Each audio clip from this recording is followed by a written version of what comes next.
नमस्कार। आप हैं बसंत गुरु जी के साथ। जीवन की ऊंचाई को छूना है, अपनी मुकम्मल मुकद्दर को यदि लिखना है तो किस्मत की स्टोरी आपको अपने परिश्रम से ही लिखना होगा। लेकिन केवल परिश्रम करना, केवल मेहनत करना, केवल पसीना गिराने से बात नहीं बनेगी। परिश्रम में बुद्धि, सोच, विचार, दृष्टिकोण और परिपक्वता, समझ, साथ में प्रशिक्षण और स्वयं की एक ऐसी कल्पना जिस कल्पना को आप इमेजिन करके उस वहाँ तक पहुँचना चाहते हैं। तो वहाँ तक जब पहुँचने की आप कल्पना करेंगे और आप अपने जीवन के विचार को, सोच को, लाइफ स्टाइल को, इस संसार को, व्यवहार को, मनी को और भावना को, इमोशन को, कार्यविधि को, तमाम सिचुएशन को यदि आप समझते हैं, सोचते हैं, उसके लिए आपको पूर्व आग्रह से बचना पड़ेगा। पहले से बनी बुनाई कोई परिपाटी से आपको बचना पड़ेगा। पहले से आपके जीवन में कोई भी चीज़ें हैं उसको बचना पड़ेगा। यानी आपको एक ऐसे समझ लीजिए, अपने आप को पहले कोरा करना पड़ेगा।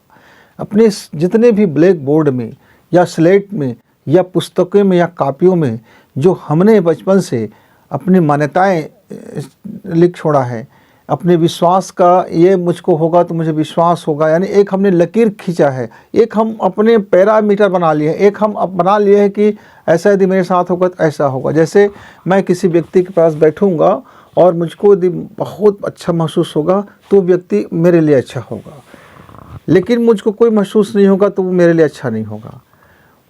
वर्तमान परिस्थिति काल दोष के अनुसार से अलग अलग वाइब्रेशन होते रहते हैं। तो पहले से यदि हम कोई मूढ़ मान्यता बना लेंगे, पहले से ये मान लेंगे कि फला घर का व्यक्ति काफ़ी होशियार है या फलाने जाति वर्ग का व्यक्ति होशियार नहीं हो सकता, उसके पास समझ नहीं हो सकता, उसके पास अच्छी चीज़ें नहीं हो सकता, वगैरह वगैरह। ऐसे बहुत से हमारे युवा मित्र बना लेते हैं कि गांव का व्यक्ति, गांव का बच्चा इंटेलिजेंट नहीं हो सकता, या बहुत अच्छा वो भाषा पर उसका पकड़ नहीं हो सकता, या बहुत अच्छा उसका मैथ्स नहीं हो सकता, वगैरह वगैरह। एक मेरे युवा साथी था, उन्होंने कहा कि गुरुजी मैं ज़रा पीएससी में मैं एग्ज़ाम में नहीं निकाल पाऊँगा। तो मैंने बोला अच्छा, तो फिर बैठ क्यों रहे हो? जब आपको पक्का पता है नहीं निकाल पाओगे तो फिर बैठ क्यों रहे? तो बोले नहीं, कोशिश कर रहा हूँ। तो जब आपको मालूम ही है कि आप पीएससी नहीं निकाल सकने वाले तो फिर कोशिश करने का क्या मतलब है? अपना समय ख़राब कर रहे हो, माता पिता का पैसा ख़राब कर रहे हो, अपनी जज्बात ख़राब कर रहे हो, अपने विश्वास तोड़ रहे हो, अपने अंदर की जो गुणवत्ता है उसको ख़त्म कर रहे हो। यदि आपको यकीन हो तो दिलाओ, तो मैंने परिश्रम करूँ। पहले से आपके पास कुछ योजना हो, कुछ खाका हो, कुछ प्रपोजल हो कि आप पीएससी क्यों चाहते हैं, या एग्ज़ाम क्यों चाहते हैं, या इस नौकरी क्यों चाहते हैं, आप अपने घर के लिए क्या करना चाहते हैं, उस मनी का क्या करोगे, वगैरह वगैरह। एक आपके पास जब कोई कल्पना नहीं होगा मित्रों, तो फिर कैसे बेहतर होगा। मैं एक दुकान में गया, वो दुकान वाले अपने दुकान को नए बना रहे थे, यानी पुराना दुकान था उनका, वो अच्छा चलता था लेकिन उनके हिसाब से बहुत अब मॉडल पुराना हो गया था। उन निर्माण करा रहे थे नए नए सारी चीज़ों को, नए नए मशीन, नए नए लुक, नए नए शोरूम के हिसाब से अब बहुत बेहतर कर रहे थे अपने आप को। अपना बहुत बड़ा, अपने छोटे से जो पहले दुकान था अब उस बड़ा स्पेस हो गया, अब 3-4 स्टोरी का बना लिए, अलग अलग खंडों में अलग अलग चीज़ करेंगे।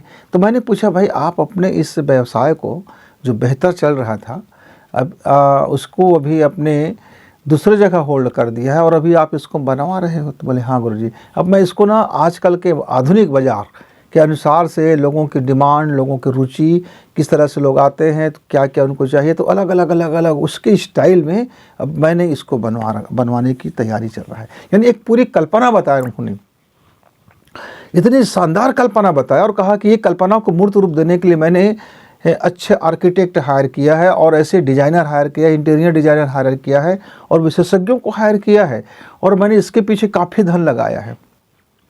मैं बोला तब तो आपका ये ज़रूर कल्पना साकार होगा। क्यों? क्योंकि आपने मुकम्मल तैयारी कर ली है और आप जान रहे हैं, आप बंद आँखों से नहीं घूम रहे हैं कि मेरा ग्राहक तो आएगा जाएगा कहाँ। मैं बहुत अच्छा आदमी हूँ तो मेरा ग्राहक आएगा, मेरा काम अच्छा है तो मेरा ग्राहक आएगा, मेरी गुणवत्ता है ग्राहक आएगा, ठीक। लेकिन और स्पेस चाहिए, और धन चाहिए, और ज़्यादा ग्राहकी चाहिए, और बेहतरीन सुविधा आप देते हैं, और एक अच्छी कल्पना करते हैं, एक डिजाइनिंग करते हैं, तो अब ज़्यादा आकर्षण होगा। इसीलिए आजकल देखते हैं लोग साधारण से घर में रहते हैं, पर उसी घर को थोड़ा सा नया लुक देते हैं या कुछ अलग हो लुक देते हैं, मौसम के अनुसार से कुछ करते हैं। आप कपड़ा भी पहनते हो तो मौसम के अनुसार से अपने आप को ढालते हो, खाना भी खाते हो तो मौसम के अनुकूल अपने भोजन को इत्यादि करते हो, जागते भी हो तो कुछ फंक्शन वगैरह है तो आप जाग जाते हो, वगैरह वगैरह। तो मित्रों, इस ज़िंदगी को और अपने वर्क को, अपने काम को और अपने ड्रीम को खुली आंखों से देखना, मतलब उस आंखों पर किसी प्रकार का गंदगी जमा ना हो, किसी प्रकार का चश्मा ना हो, पहले से मानी गई बातें ना हो, उसके बाद आप विश्लेषण करना और फिर एक सुंदर सी कल्पना करना, और उस कल्पना को साकार करने के लिए जैसे ही आप लगेंगे, आप देखेंगे कि आपकी इस कल्पना को साकार करने के लिए आपको सहयोग मिलना शुरू हो गया है। पूरी कायनात आपके सहयोग के लिए जुड़ जाता है। लेकिन उसके पहले आपको एक बढ़िया से कल्पना करना होता है, उस कल्पना के डिजाइन को याद रखना होता है और अपने आप को उसमें डुबो देना पड़ता है। डूब जा, डूब जा। जब जैसे आप डूब जाते हैं तो फिर आप उससे आपका कल्पना साकार हो जाता है।